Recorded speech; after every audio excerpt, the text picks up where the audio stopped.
আজ আমরা এই ভিডিওতে fill in the blanks with suitable words অর্থাৎ সঠিক বা উপযুক্ত শব্দ দিয়ে শূন্যস্থান পূরণের একটা অত্যন্ত গুরুত্বপূর্ণ প্র্যাকটিস সেট নিয়ে আলোচনা করব। তাই প্রত্যেককেই অনুরোধ শেষ পর্যন্ত ভিডিওটি দেখতে। আশা করি এটা থেকে তোমরা অনেক কিছু নতুন জিনিস শিখতে পারবে। দেখো, প্রথমে যেটা আছে, do you like dash in your spare time? Do you like dash in your spare time? চারটে অপশান আছে, read, reads, reading, to read. তাহলে এখানে কোনটা কারেক্ট অপশান হবে? এখানে কারেক্ট অপশান হবে রিড, READ। মনে রাখবে, যদি প্রশ্নবোধক বাক্য ডু বা ডাস বা ডু নট বা ডিড নট বা ডাস নট দিয়ে যদি শুরু হয়, তাহলে অবশ্যই মেন ভার্ব বা ফাইনাইট ভার্বটা অবশ্যই প্রেজেন্ট টেন্সে হবে এবং তার সাথে কোনো ING, S, ES যোগ করা থাকবে না। ঠিক আছে, নেক্সট আছে, দেখো, there dash about 2000 students in our school. is, are, have or has? Correct option কি হবে? there dash about 2000 students। লক্ষ্য করো, about 2000 students, তাহলে কারেক্ট অপশন কি হবে? there are। এখানে মনে রাখবে, দেয়ার হচ্ছে এখানে ইন্ট্রোডাক্টরি সাবজেক্ট এবং দেয়ারের পরে ইজ আর দুটোই ব্যবহার করা যায়, কিন্তু অবশ্যই আমরা অবজেক্টকে দেখে ঠিক করব। এখানে দেখো প্রায় 2000 ছাত্রছাত্রী, তাহলে এখানে এটা কিন্তু সিঙ্গুলার নয়, এটা প্লুরাল, বহুবচন, তার জন্য আর ব্যবহার করা হয়েছে। ঠিক আছে, যদি এটা সিঙ্গুলার হতো তাহলে ইজ হতো, কিন্তু যেহেতু এখানে অ্যাবাউট 2000 স্টুডেন্টস আছে, তার জন্য এটা অবশ্যই আর হবে। There are about 2000 students in our school. Next, where dash you now? Where do you now are where is? Correct option কি হবে? Where dash you now. এটা প্রশ্নবোধক বাক্য, সাবজেক্ট হচ্ছে কি? ইউ। তাহলে সাবজেক্ট অনুযায়ী আমরা ভার্বটাকে বসাবো, তাহলে হোয়ার আর ইউ নাও, আর হবে। কেন আর হচ্ছে? কারণ এখানে প্রেজেন্ট টেন্স, এটা নাও আছে এবং অবশ্যই ইউ এর পরে আর ব্যবহার করা হয়। যেহেতু প্রশ্নবোধক বাক্য, আরটা সাবজেক্টের আগে বসছে, হেল্পিং ভার্বটা সাবজেক্টের আগে বসছে, তাহলে where are you now. Next, he was born dash 2001। Correct option কি হবে? কারেক্ট অপশান হবে ইন। কেন ইন বসছে? কারণ আমরা জানি সালের আগে সবসময় ইন ব্যবহার করা হয়। In 2001, in 2021। ঠিক আছে, next, C got married dash C was just 18। সে বিয়ে করেছিল, সি ওয়াজ জাস্ট 18, শুধুমাত্র 18 বছর বয়সে। তাহলে এখানে চারটে অপশান আছে, দেখো, টিল, অ্যান্ড, হোয়েন, বাট। তাহলে কারেক্ট অপশান কি হবে? C got married dash C was just 18। Correct option হবে হোয়েন, যখন, টাইম বোঝাচ্ছে। হোয়েন সি ওয়াজ জাস্ট 18, তাহলে হোয়েন মনে রাখবে, হোয়েনটা এখানে কিন্তু লিঙ্কার্স। ঠিক আছে, এটা অ্যাডভার্বিয়াল ক্লসে আমরা ব্যবহার করে থাকি when. When she was just 18, এটা অবশ্যই অ্যাডভার্বিয়াল ক্লস। ঠিক আছে, টাইম বোঝাচ্ছে, তার জন্য হোয়েন ব্যবহার করা আছে, যখন। নেক্সট, এই প্রসঙ্গে মনে রাখবে যে টিল কি অর্থে ব্যবহার করা হয়? টিল বাংলা হচ্ছে পর্যন্ত অর্থে, অ্যান্ড এবং বাট হচ্ছে কিন্তু অর্থে। Next, I have got dash pencils than you. I have got dash pencils than you, most, much, many না মোর? এখানে লক্ষ্য করো, দ্যান আছে, দ্যান। দ্যান সবসময় কম্পারেটিভ ফর্মে ব্যবহার করা হয়, দ্যান। তাহলে এখানে কি হবে? কম্পারেটিভ ফর্ম কি আছে? মোর। তাহলে I have got more pencils than you. ঠিক আছে, মোরটা হচ্ছে মেনি বা মাছের কম্পারেটিভ ফর্ম মোর। তাহলে মাছ এবং মেনিটা পজিটিভ ফর্ম, মোস্ট হচ্ছে সুপারলেটিভ ফর্ম, আর মোর হচ্ছে কম্পারেটিভ ফর্ম। তাহলে কারেক্ট অপশান হচ্ছে মোর, MORE। ঠিক আছে, next, no sooner dash I seen the tiger then I fainted. খুব ইম্পর্টেন্ট এটা। কোনো বাক্য যদি নো সোনার দিয়ে শুরু হয়, তাহলে মনে রাখবে অবশ্যই নো সোনার পর হয় ডিড, নয় তা না হলে হ্যাড বসবে। কিন্তু তারপরে মেন ভার্বটার দিকে তাকাও, মেন ভার্বটা আছে সিন, মেন ভার্বের পিপি ফর্ম। মেন ভার্বটা যদি পিপি ফর্মে থাকে, তাহলে অবশ্যই কি বসবে? হ্যাড বসবে, মানে পাস্ট পারফেক্ট ফর্ম ইউজ করা হয়েছে এখানে। No sooner had I seen. কিন্তু যদি এইটা সি থাকতো, তাহলে অবশ্যই ডিড বসতো। No sooner did I see, তাহলে এটা মনে রাখবে। ঠিক আছে, ডিড আই সি। ঠিক আছে, ডিড আই সি, ডিড থাকলে সি বসবে। ঠিক আছে।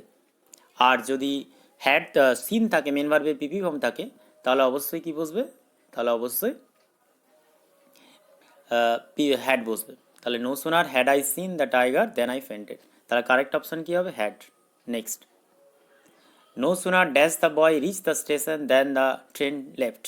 এখানে লক্ষ্য করুন নো সোনার দিয়ে স্টার্ট হচ্ছে, কিন্তু রিচ মেন ভার্বটা প্রেজেন্ট ফর্মে আছে, তার জন্য কারেক্ট অপশন কি হবে, নো সোনার ডিড, তাহলে এখানে ডিড হবে। যদি রিচের পিপি ফর্ম থাকতো রিচড, তাহলে কিন্তু হ্যাড বসতো। ঠিক আছে, এটা মাথায় রাখবে। নেক্সট আছে দেখো, খুব important, the girl is running fast dash C should miss the train. Very very important, মেয়েটি দ্রুত দৌড়াচ্ছে dash C should miss the train, তাহলে কারেক্ট লিঙ্কার কি হবে, ইফ, আনটিল, লেস্ট না আনলেস। কারেক্ট অপশান হবে লেস্ট, পাছে, লেস্টের বাংলা হচ্ছে পাছে, পাছে সেই ট্রেনটি মিস করে। ঠিক আছে, তাহলে লেস্ট হবে কারেক্ট অপশান। মনে রাখবে লেস্ট এখানে যেহেতু বসছে তার জন্য শুড, মডাল ভার্ব শুড বসে, লেস্ট শুড, এটা মনে রাখবে। Next, my mother suggested that we dash work together. My mother suggested that we dash work together, would, could, should, shall. Correct option কী হবে, my mother suggested that we should, correct option হবে should. মনে রাখবে যদি কোনো বাক্যে suggested বা propose থাকে, তাহলে অবশ্যই এখানে মডাল ভার্ব হিসেবে অবশ্যই শুড বসাতে হবে। সাজেস্টেড থাকলেই শুড, প্রপোজ থাকলেই শুড। ঠিক আছে, next, if I dash dinner early I would have gone to bed early. যদি আমি সকাল সকাল রাতের খাবার খেতে পারতাম, তাহলে তাড়াতাড়ি করে ঘুমোতে যেতে পারতাম। তাহলে এখানে দেখো, এটা হচ্ছে একটা বাক্যের গঠন। এখানে লক্ষ্য করো বাক্যটা কিন্তু অবশ্যই কন্ডিশনাল ক্লজ দিয়ে শুরু হয়েছে। ইফ হচ্ছে কন্ডিশনাল ক্লজ, এই কন্ডিশনাল ক্লজ দিয়ে স্টার্ট হয়েছে, কিন্তু লক্ষ্য করো উড হ্যাভ গন, এই ফর্মটা লক্ষ্য করো দুটো আছে, একটা মেন ক্লজ একটা সাব ক্লজ। মেন ক্লজের ভার্ব ফর্মটা দেখো উড হ্যাভ গন, তাহলে এটা যদি এরকম ফর্ম থাকে, মডাল ভার্ব যুক্ত present perfect form, would plus have plus main ভার্বের পিপি ফর্ম, তাহলে অবশ্যই কিন্তু কন্ডিশনাল ক্লজ বা হেল্প সাব ক্লজে অবশ্যই কিন্তু কি থাকবে, পাস্ট পারফেক্ট টেন্স ইউজ করতে হবে। তাহলে কারেক্ট আনসার হবে had. If I had at dinner, যদি আমি তাড়াতাড়ি খেতাম, তাহলে এখানে একটা হ্যাড হচ্ছে গঠন অনুযায়ী, আর একটা হ্যাড হচ্ছে হ্যাভের পিপি ফর্ম, হ্যাভ মানে খাওয়া, হ্যাড। ঠিক আছে, তাহলে if I had at dinner, এই আই হ্যাড ডিনারটা হচ্ছে পাস্ট পারফেক্ট ফর্ম। ঠিক আছে, নেক্সট, কারেক্ট অপশান হচ্ছে তাহলে হ্যাড। খুব ইম্পর্টেন্ট এটা। Don't worry I will come back dash tomorrow. চিন্তা করো না, আমি আগামীকালের মধ্যেই বাড়ি ফিরে আসবো। তাহলে কী হবে, I will come back dash tomorrow. Correct preposition কী হবে, এখানে চারটে প্রিপোজিশন দেওয়া আছে। কারেক্ট প্রিপোজিশন হবে বাই। কারেক্ট প্রিপোজিশন হবে কি, বাই। ঠিক আছে, বাই মানে কী অর্থে ব্যবহার করা হচ্ছে, বাই মানে নির্দিষ্ট সময়ের মধ্যে, আগামীকালের মধ্যেই বাড়ি ফিরে আসবো, বাই টুমোরো। ঠিক আছে, next, unless you dash back soon I will be angry with you. Unless you dash back soon I will be angry with you. খুব ইম্পর্ট্যান্ট, কারেক্ট অপশান হবে come. Unless you come back soon, যদি তুমি শীঘ্রই ফিরে না আসো, আমি তোমার প্রতি রেগে যাব, তোমার প্রতি ক্রুদ্ধ হব। তাহলে এখানে গঠনটা দেখো, আনলেস ইউ কাম ব্যাক, এইটা হচ্ছে সাব ক্লজ, এটা সিম্পল প্রেজেন্ট টেন্সে আছে। তারপরে মেন ক্লজটা দেখো, I will be angry with you, এটা main clause. I will be angry with you, এটা কিন্তু ফিউচার ফর্মে আছে, সিম্পল ফিউচার ফর্মে। তাহলে এখানে মনে রাখবে প্রেজেন্টের সাথে ফিউচারের একটা মেলবন্ধন ঘটানো হয়েছে, অর্থাৎ এখানে এটা হচ্ছে কমপ্লেক্স সেন্টেন্স। কমপ্লেক্স সেন্টেন্সে যদি সাব ক্লজ প্রেজেন্ট টেন্সে থাকে, তাহলে মেন ক্লজ অবশ্যই সাধারণত ফিউচার টেন্সেই থাকে। ঠিক আছে, নেক্সট,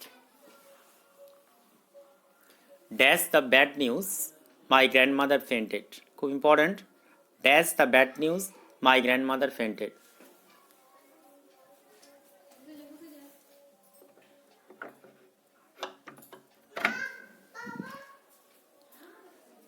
তাহলে কারেক্ট অপশান কী হবে, এটা কারেক্ট অপশান হবে অন হিয়ারিং। ঠিক আছে, কারেক্ট অপশান হবে অন হিয়ারিং। এখানে অনটা কেন বসছে, অন হিয়ারিং আর হিয়ারিংয়ের মধ্যে কি পার্থক্য আছে। অনটা যদি আমরা ব্যবহার করি, তাহলে মনে রাখবে যে এখানে সঙ্গে সঙ্গে একটা ঘটনা ঘটার সঙ্গে সঙ্গে আরেকটা ঘটনা ঘটছে। খারাপ খবরটি শোনার পরেই আমার ঠাকুমা জ্ঞান হারিয়েছিল, তাহলে শোনার মাত্রই জ্ঞান হারিয়েছিল, অর্থাৎ একটা কাজ করার সঙ্গে সঙ্গে আরেকটা কাজ হচ্ছে, একটা ঘটনা ঘটার সঙ্গে সঙ্গে আরেকটা ঘটনা ঘটছে। সেক্ষেত্রে আমরা অন ব্যবহার করবো, অন যুক্ত মেন ভার্বের সাথে আইএনজি যোগ। বা মেন ভার্বের participle form. Next, dash books are this, খুব ইম্পর্ট্যান্ট, সহজ আছে। কী হবে? Dash books are this, whose books are this. তাহলে কারেক্ট অপশান হবে কি? হুজ। সিএরটা হচ্ছে correct option. Whose books are this, এই বইগুলি কার। হুজ মানে কার বা কার অর্থে ব্যবহার করা হয়েছে, কাহার বা কার বা কাদের, সিঙ্গুলার এবং প্লুরাল দুটো ফর্মেই বসে। Next, dash she already bought a new car, dash she already bought a new car. Correct চারটে অপশান আছে, কি হবে? এটা হবে কারেক্ট অপশান হবে হ্যাভ, সরি কারেক্ট অপশান হবে হ্যাজ। এটা প্রেজেন্ট পারফেক্ট ফর্মে ইউজ করা হয়েছে। দেখো সি অলরেডি আছে এবং মেন ভার্বের পিপি ফর্ম আছে, তাহলে has she already bought a new car. যেহেতু সি আছে তার জন্য হ্যাজ ব্যবহার করা হচ্ছে, singular. Next, my brother reached his goal by dash hard, by dash hard কী হবে? কারেক্ট অপশান কী হবে? By, my brother reached his goal by dash hard, by working hard. Working hard কঠোর পরিশ্রম করে। মনে রাখবে এখানে কিন্তু বাই প্রিপোজিশন এবং প্রিপোজিশন টু ছাড়া, ইনফিনিটিভ ফর্ম ছাড়া যে কোনো প্রিপোজিশনের পর মেন ভার্বের সাথে সবসময় আইএনজি যোগ হয়, এটা মনে রাখবে। Next, you are dash than me, কী হবে? You are dash then me. এখানে দেখো দ্যান মানে কম্পারেটিভ ফর্মে আছে, দ্যান মানে কম্পারেটিভ ফর্ম হবে, তাহলে you are older than me, অর্থাৎ তুমি আমার থেকে বড়। ওল্ডার, এল্ডার কিন্তু হবে না, older than me. Next, how dash do you travel everyday, প্রতিদিন তুমি হাউ ড্যাশ, হাউ মাচ না how long, how far, how often, তাহলে এটা কী হবে? হাউ লং, কতক্ষণ, কতক্ষণ, কতক্ষণ তুমি প্রতিদিন ভ্রমণ করো, কতক্ষণ সময় জানতে চাওয়া হচ্ছে, হাউ লং। ঠিক আছে? হাউ ফার মানে কত দূর, হাউ মাচ মানে কতটা, হাউ ওপেন মানে কতবার। Next, I open go to library, here open is, এখানে ওপেন কী অর্থে ব্যবহার করা হয়েছে? I open go to library, here open is. Open adverb of time না অ্যাডভার্ব অফ প্লেস না অ্যাডভার্ব অফ ম্যানার না অ্যাডভার্ব অফ ফ্রিকোয়েন্সি? খুব important, এটা কী হবে? ওপেনটা হচ্ছে অ্যাডভার্ব অফ ফ্রিকোয়েন্সি। কোনো কাজ কতবার করা হয় সেটা বোঝাতে আমরা অ্যাডভার্ব অফ ফ্রিকোয়েন্সি ব্যবহার করে থাকি। আর অ্যাডভার্ব অফ টাইম মানে সময় বোঝাবে, অ্যাডভার্ব অফ প্লেস মানে জায়গা বোঝাবে, আর অ্যাডভার্ব অফ ম্যানার মানে কোনো কাজের ধরন বোঝাবে।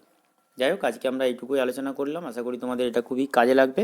যদি ভালো লাগে অবশ্যই ভিডিওটি বন্ধুদের মধ্যে শেয়ার করবে, আর চ্যানেলটি সাবস্ক্রাইব করা না থাকলে সাবস্ক্রাইব করবে। ধন্যবাদ।